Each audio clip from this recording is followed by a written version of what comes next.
तो चैप्टर 2 समझने के बाद आज हम चैप्टर 4 क्वाड्रेटिक इक्वेशन को समझेंगे और आज मिलके समझेंगे एनसीईआरटी की पहली एक्सरसाइज का सॉल्यूशन। जैसा कि मैंने आपको एक्सप्लेन कर दिया था कि क्वाड्रेटिक इक्वेशन क्या होता है, पर मैं आपको थोड़ा और एक्सप्लेन कर देता हूँ ताकि आपको सिंप्लीफाइड हो जाए।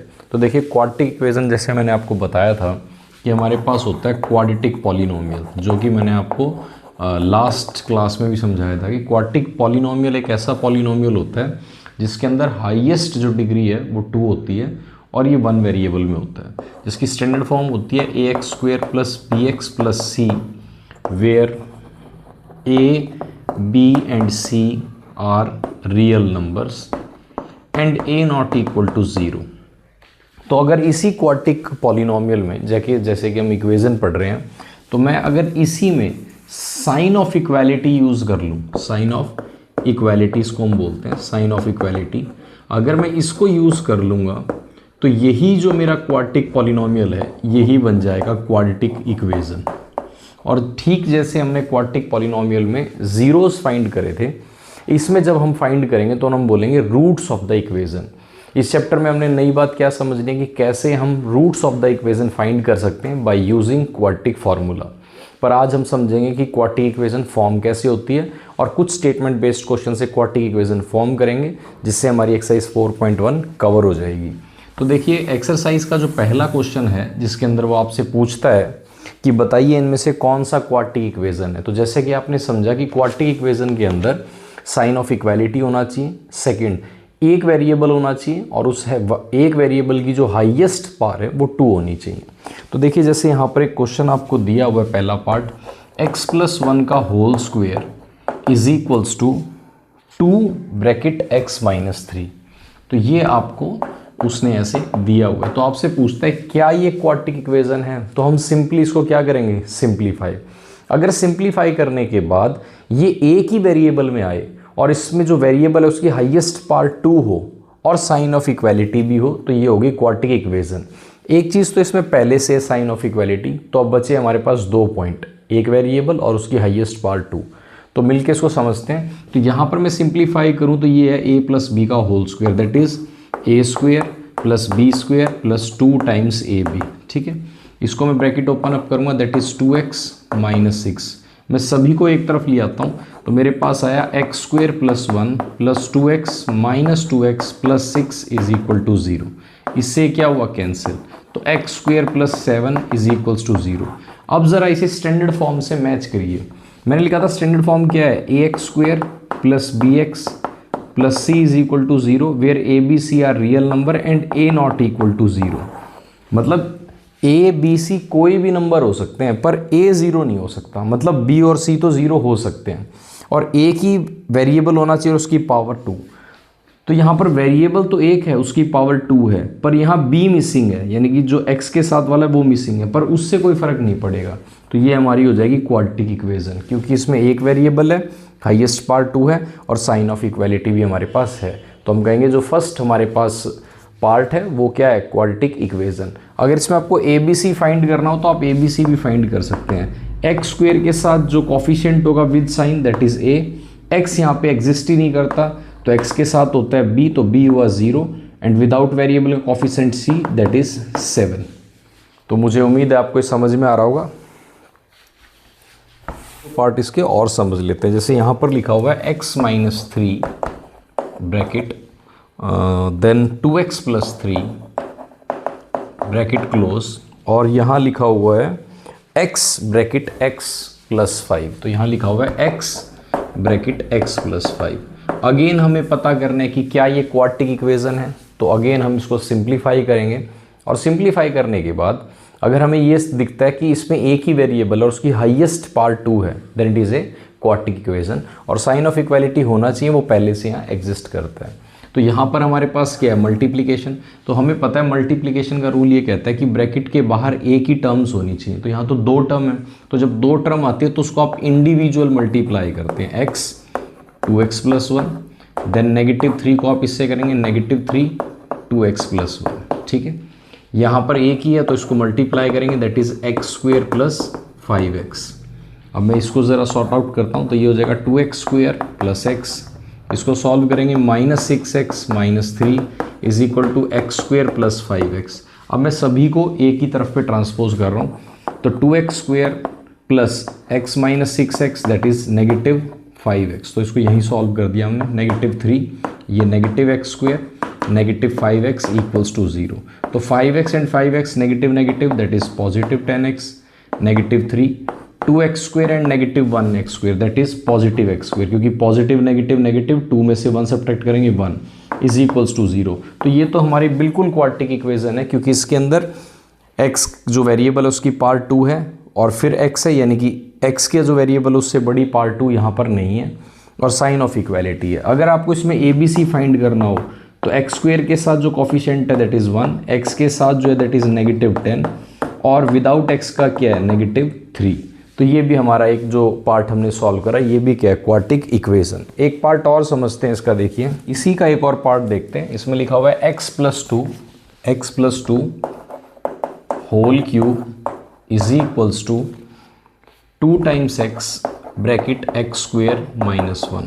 अब ज़रा इसको सॉल्व करते हैं। तो यहाँ पर हमारे पास क्लास 9th की एक आइडेंटिटी लग रही है a plus B whole cube. तो आपको पता है what is a plus B whole cube, that is a cube plus B cube then 3a square b and then 3ab square.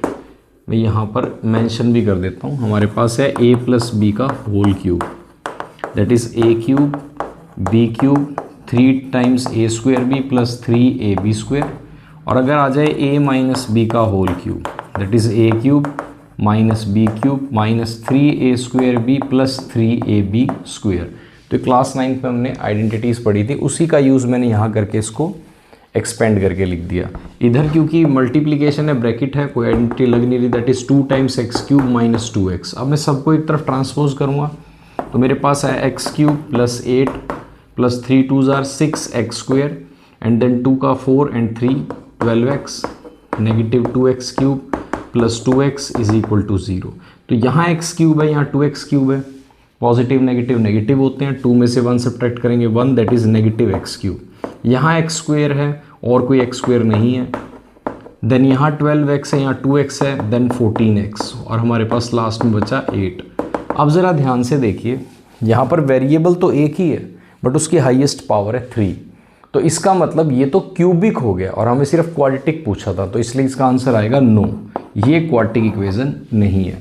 तो जो फर्स्ट क्वेश्चन हमने एनसीईआरटी का डिस्कस करा है उसमें हमें सिंप्लीफाई करना है, और सिंप्लीफाई करने के बाद हमें सबको एक तरफ ट्रांसपोज करने के बाद ये ऑब्जर्व करना है कि क्या उसमें एक ही वेरिएबल है। अगर उसमें एक ही वेरिएबल है और उस वेरिएबल की हाईएस्ट पावर 3 नहीं 2 आती है तो हम उसे कहेंगे क्वाड्रेटिक इक्वेशन। तो फर्स्ट क्वेश्चन के जो रिमेनिंग पार्ट्स हैं वो आप ट्राई करेंगे। इन केस अगर आपको डाउट लगता है तो आप मेरे को दोबारा से अपडेट करेंगे। अब हम स्टेटमेंट से सीखेंगे कि कैसे हम इक्वेशन को फॉर्म करते हैं। जो सेकंड क्वेश्चन है उसके अंदर हमें स्टेटमेंट को पढ़ के उसको इक्वेशन में फॉर्म करना है। तो यहाँ हमें इन्फॉर्मेशन क्या दी हुई है, area of A rectangular plot, यानी कि आपको एक प्लॉट दिया है जिसकी जो शेप है वो आपको रेक्टेंगल दी है, और कहता है इसका जब आप एरिया फाइंड करते हो, area of this rectangular plot, तो वो किसके इक्वल दिया हुआ है 528 स्क्वायर सेंटीमीटर। अब आपको अच्छे से पता है रेक्टेंगल का एरिया आप कैसे फाइंड करते हैं, that is length multiply by breadth. इतनी बात आपको समझ में आ रही है, length multiply breadth that gives area of rectangle. तो ये हमें इंफॉर्मेशन गिवन है। फिर इसमें कहता है लेंथ ऑफ प्लॉट, इस प्लॉट की जो लेंथ होगी, ये जो इस प्लॉट की लेंथ है वो ये क्या कहता है, length of plot is 1 more than twice the breadth, 1 more than twice the breadth, यानी कि इस प्लॉट की जो भी ब्रेड्थ है उसके ट्वाइस से एक ज़्यादा कौन है लेंथ। तो मुझे ना तो ब्रेड्थ पता है ना लेंथ पता है, पर मुझे ये पता है कि ब्रेड्थ के 2 टाइम्स से एक ज़्यादा लेंथ है, तो मैं लेट किसको करूँगा, बिल्कुल सही ब्रेड्थ को, क्योंकि उसको फॉर्म करने के बाद मैं लेंथ को रिलेट कर सकता हूँ। तो मैंने लिख लिया लेट द ब्रेड्थ बी। मैंने मान लिया कि जो मेरे पास प्लॉट है उसकी जो ब्रेड्थ है वो n यूनिट्स है, आप n p x कुछ भी लेट कर सकते हैं। देन जो लेंथ है एज पर क्वेश्चन उसने क्या कहा, length is twice 1 more then twice the length, twice the breadth, यानी कि उसने कहा जो लेंथ है वो ब्रेड्थ के ट्वाइस से, तो ब्रेड्थ हमने एन लेट करा उसका ट्वाइस यानी कि 2 टाइम्स से एक ज़्यादा है। यानी कि यहाँ यूनिट मैंने इसलिए लिखा क्योंकि मुझे पता नहीं यूनिट क्या है, पर एरिया मीटर स्क्वायर में है तो आप इसको यहाँ मीटर ही मेंशन कर दें। तो मुझे ब्रेड्थ भी पता लग गया और मुझे लेंथ भी पता लग गया, और मुझे उसने खुद ने बताया कि जो एरिया है 528 है। तो यहाँ मैं लेंथ की वैल्यू जो मुझे पता लगी है वो, और यहाँ ब्रेड्थ की पुट कर दूंगा, तो यहाँ से मेरे पास एक इक्वेशन फॉर्म हो जाएगी। तो लेंथ मेरे पास क्या बनी है, that is 2n+1 and what is breadth, that is n। अगर मैं इनको मल्टीप्लाई करता तो obviously by the giving condition area आता 528। अब ज़रा इसको एक्सपेंड कीजिए तो 2n² + n is equal to 528 and this is the quadratic equation. तो इसमें आपको सिर्फ क्वाड्रेटिक इक्वेशन ही फॉर्म करनी थी सेकंड क्वेश्चन में। अब इसको सॉल्व नहीं करना, सॉल्व हम करना सीखेंगे।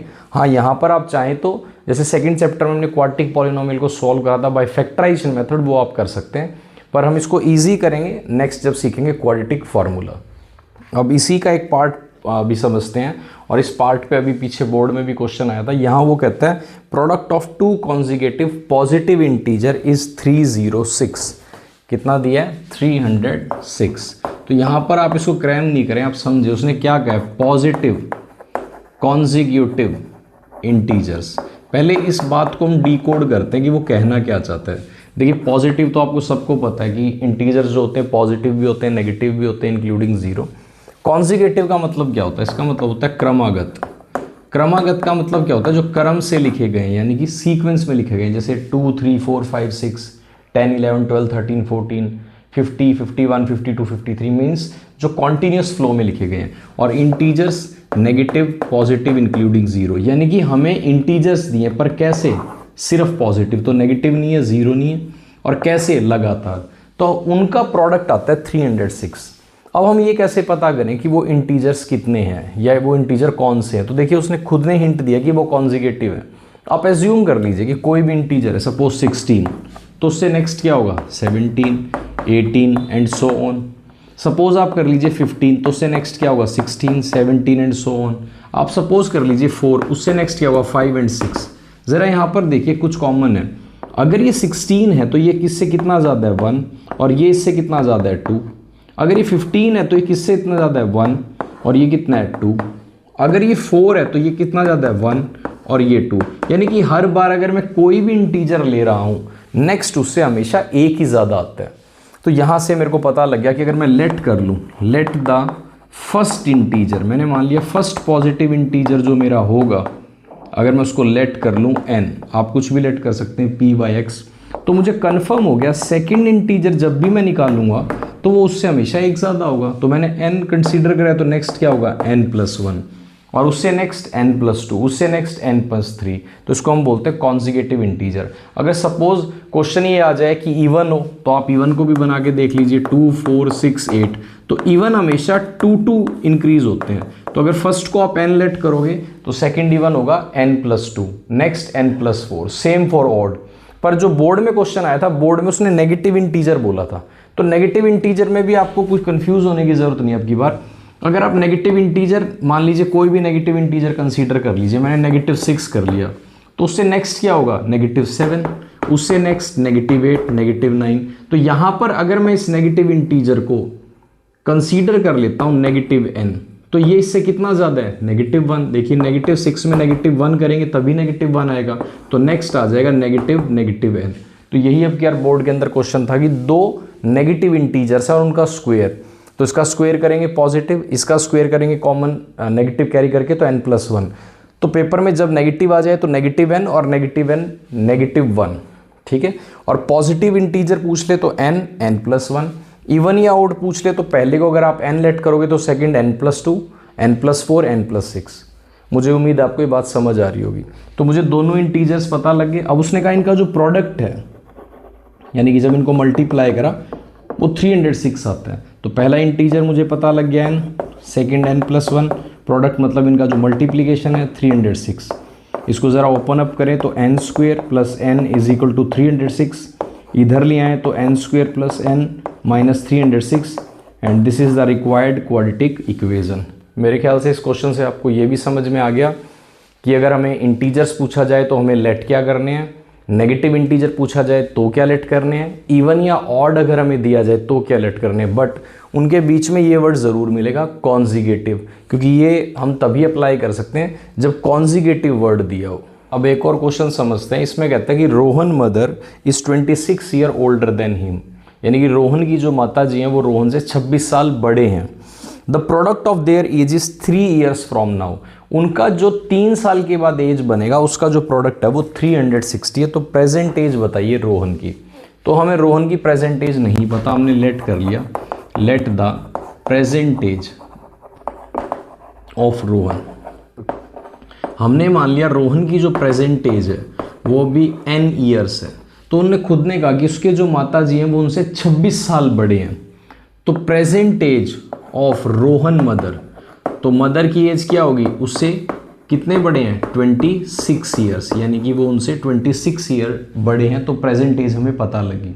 अब वो कहता है 3 साल के बाद जितनी एज आएगी उनका प्रोडक्ट होगा 360। अब 3 साल बाद आप सपोज कीजिए, अभी अगर आप 10 साल के हैं तो 3 साल बाद कितने के होंगे, बिल्कुल सही 13 साल। तो आपने क्या करा, 10 में 3 ऐड करा, सब्ट्रैक्ट करा, मल्टीप्लाई, डिवाइड, तो आपको जवाब आएगा कि सर हमने 10 में 3 ऐड करा।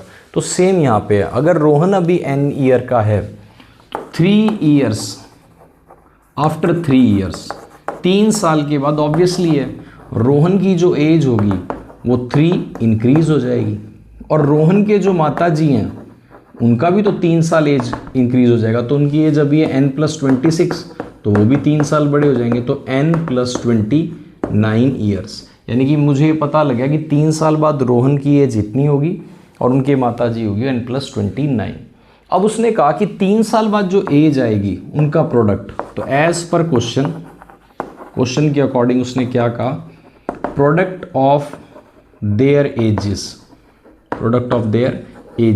आफ्टर 3 ईयर्स, 3 साल के बाद कितना आएगा 360। तो 3 साल के बाद एज कितनी है n+3, 3 साल के बाद उनकी माता जी की एज कितनी है n+29, तो उनका प्रोडक्ट कितना आएगा 360।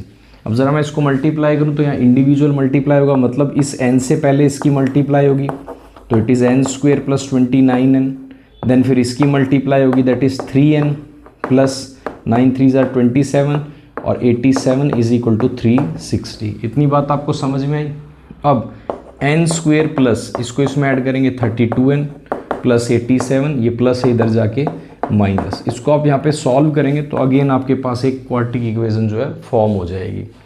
अब इसके बाद मैं आपको एक डिस्टेंस का क्वेश्चन और समझाता हूँ। समझते हैं एक डिस्टेंस का क्वेश्चन, इसका कहता है ट्रेन ट्रेवल डिस्टेंस 480 किलोमीटर, यानी कि ट्रेन को कितनी दूर जाना है, ट्रेन को जाना है कितना 480 किलोमीटर, यानी कि ट्रेन को टोटल जाना है 480 किलोमीटर्स। अब वो क्या कहता है, if the speed 8 kilometre are less, यानी कि स्पीड को अगर वो 8 किलोमीटर पर आवर लेस कर देता है तो उसको 3 आवर्स ज़्यादा लगते हैं। अब इस क्वेश्चन में जनरली स्टूडेंट्स जो हैं वो कंफ्यूज हो जाते हैं, उसको गलत कर देते हैं। मैं इस क्वेश्चन को आपको सिंप्लीफाई करके बताता हूँ। देखिए, जब भी आप स्पीड बढ़ाएंगे तो आप जल्दी पहुँचेंगे या देर में, तो आपका जवाब आएगा सर जब भी हम स्पीड बढ़ाएंगे तो हमें टाइम कम लगेगा, और जब भी आप स्पीड कम कर देंगे तो टाइम आपको ज़्यादा लगेगा। तो यहाँ भी कुछ ऐसा हुआ, उसने स्पीड को कम करा है। तो ये 3 आवर्स का मतलब क्या है, वो ये कहना चाहता है कि पहले जितने समय में वो पहुँच रहा था अब उसको 3 घंटे ज़्यादा लगते हैं। मैं ज़रा समझाता हूँ। सपोज़ ये आपका स्कूल है, ठीक है, ये आपका स्कूल है, और आपको स्कूल बस से जाना है, और आप टाइम से बस आपने पकड़ लिया। तो आपको अगर बस से स्कूल जाना था तो आपको लग रहे थे मान लीजिए 20 मिनट, लेकिन हुआ क्या, एक दिन आप थोड़ा देर से उठे तो बस आपने बाद में पकड़ी। तो बस बाद में पकड़ी तो हुआ क्या कि बस के ड्राइवर ने सेम टाइम पे पहुंचने के लिए स्पीड को बढ़ाया होगा। तो जैसे स्पीड को बढ़ाया होगा तो टाइम 20 मिनट लगेगा या उससे कम, तो आप कहेंगे सर 20 मिनट से कम लगेगा, सपोज 15 मिनट ही लगा। तो यहाँ डिफरेंस कितना आया 5 मिनट का, यानी कि यही बात वो समझाना चाहता है स्पीड कम करके कि जब स्पीड बढ़ाई गई तो 5 मिनट कम लगे। अब सपोज मैं आपको इसका भी एक केस करके बताता हूँ कि आप पहुँच रहे थे डेली 20 मिनट में, एक दिन बस बीच में किसी कारण से रुक गई और बस के ड्राइवर को कहा गया कि आपको सेम स्पीड पे लेके आना है। वो सेम स्पीड पे लेके आया तो उसको 20 मिनट नहीं, आज लगी 23 मिनट, क्योंकि वो 3 मिनट लेट हुआ। तो यही उसने कहा कि सेम स्पीड पे चलते हैं तो 20 मिनट, और स्पीड जब कम करी, क्योंकि कम किस लिए हुई, क्योंकि बस रुक गई थी, तो लगे 23 मिनट। तो डिफरेंस कितना आया, 3 मिनट। यानी कि ये जो मैंने पहले बताया था 5 मिनट और ये जो 3 मिनट, वो इन टाइम का डिफरेंस है। मतलब जब आपको 480 किलोमीटर जाना था, आप जिस भी स्पीड से गए, आपको नहीं पता कितना टाइम लगा, आपका टाइम लग गया। लेकिन जैसे आपने नेक्स्ट टाइम किसी कारण से स्पीड को कम करा, तो जो आपका टाइम लग रहा था वो भी आपको नहीं पता, उसमें और पहले वाले में कितने आवर का फ़र्क है, 3 आवर्स का। तो इस क्वेश्चन में हम क्या करेंगे, जैसे हमें पता था कम करने पे लगा 23 मिनट, पहले लग रहा था 20 मिनट, तो दोनों का डिफरेंस आया 3 मिनट। ये 3 मिनट मुझे एग्जैक्टली तब पता लगा जब मुझे टाइम पता था। तो इस क्वेश्चन के अंदर मैं टाइम बनाऊंगा, और आपको अच्छे से पता है स्पीड इनटू टाइम क्या होता है, डिस्टेंस। तो टाइम कैसे आएगा, डिस्टेंस बाय स्पीड। तो यही कॉन्सेप्ट यूज़ करके मैं दोनों बारी में टाइम को बनाऊंगा। तो देखिए यहाँ पर मैं टाइम को कैसे बनाऊंगा। मुझे अच्छे से पता है कि डिस्टेंस कितना है, 480, क्या नहीं पता, स्पीड। तो मैंने मान लिया लेट द इनिशियल स्पीड, या let the speed be n kilometre per hour, यानी कि ये वो स्पीड है जिससे ट्रेन चल रही थी। तो टाइम 1, पहले टाइम ट्रेन को क्या लग रहा होगा, डिस्टेंस अपॉन स्पीड। तो ट्रेन को कितनी दूर जाना है, 480 किलोमीटर, किस स्पीड से, n से। तो ये टाइम ट्रेन को तब लग रहा है जब ट्रेन ने जो स्पीड है उसको कम या ज़्यादा नहीं करा। अब दूसरी बारी जो स्पीड है वो कम होती है, तो व्हेन स्पीड डिक्रीजेस, जब स्पीड डिक्रीज हो जाएगी तो जो न्यू स्पीड है वो मेरे पास कितनी आएगी, देखिए पहले स्पीड कितनी थी, n, तो 8 डिक्रीज होगी, तो अब मेरे पास आ गया n-8 किलोमीटर पर आवर, ये नई स्पीड आ गई। तो अब टाइम क्या लग रहा है, जाना तो मुझे 480 किलोमीटर ही है, 480 किलोमीटर पर, अब स्पीड क्या होगी, n-8।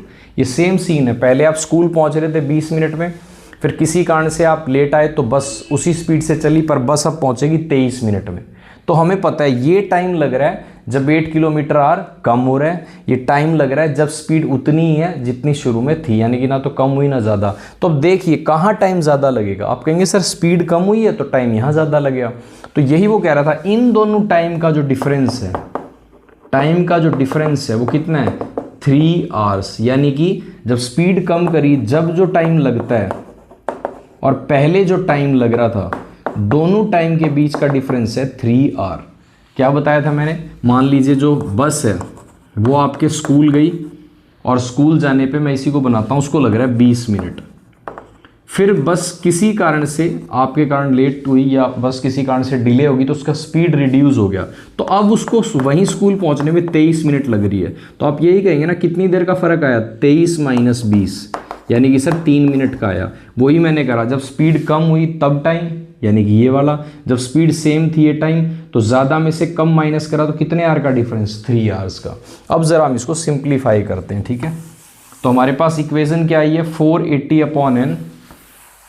तो इक्वेशन हमारे पास क्या आई है, देखिए 480/n - 8 - 480/n = 3।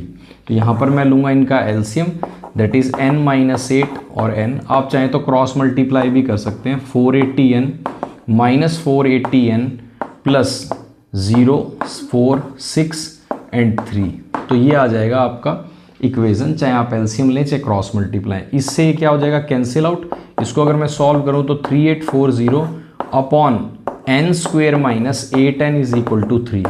अगेन मैं क्रॉस मल्टीप्लाई करूंगा तो ये हो जाएगा 3n² - 3 को मैं इससे करूंगा 24n = 3840। मैं इधर ट्रांसपोज कर देता हूँ, 24n - 3840 = 3। अब ये 3 से अगर आप इसको डिवाइड कर देंगे तो और सिंप्लीफाइड हो जाएगी, पर हमें सिर्फ यही बताना था कि क्वाड्रेटिक इक्वेशन बन रही है कि नहीं बन रही। तो यहाँ पर ये हमारी क्वाड्रेटिक इक्वेशन बन रही है। तो मेरे को उम्मीद है कि आपको ये समझ आएगा कि क्वाड्रेटिक इक्वेशन क्या है और क्वाड्रेटिक इक्वेशन कैसे पता लगता है कि क्वाड्रेटिक इक्वेशन है या नहीं है। और स्टेटमेंट के जो मैंने आपको क्वेश्चंस बताए समझ में आपको आगे होंगे। तो आपको फर्स्ट एक्सरसाइज कंप्लीट करनी है। फर्स्ट एक्सरसाइज के अगर किसी क्वेश्चन में आपको डाउट लगता है तो आपने मेरे से पूछना है। तो आज के इस वीडियो में इतना ही। नेक्स्ट एक्सरसाइज सॉल्यूशन वीडियो में फिर मिलेंगे हम नेक्स्ट एक्सरसाइज के साथ। तब तक आप पढ़ते रहें, कीप लर्निंग।